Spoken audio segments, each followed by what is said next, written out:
We type Canva to the Google to search for Canva. We click the link and we open the Canva. When we want to do something, we go here, create a design. We choose which one do we want. Today we will do poster.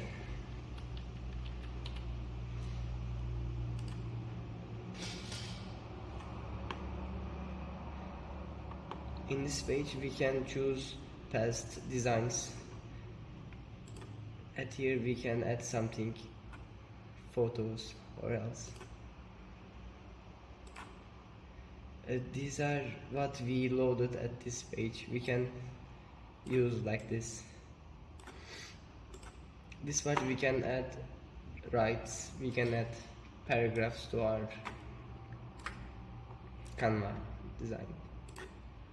At this part we can draw something.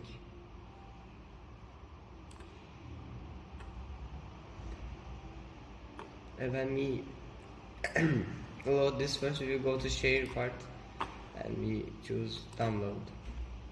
You choose which type of photograph you will download, and that's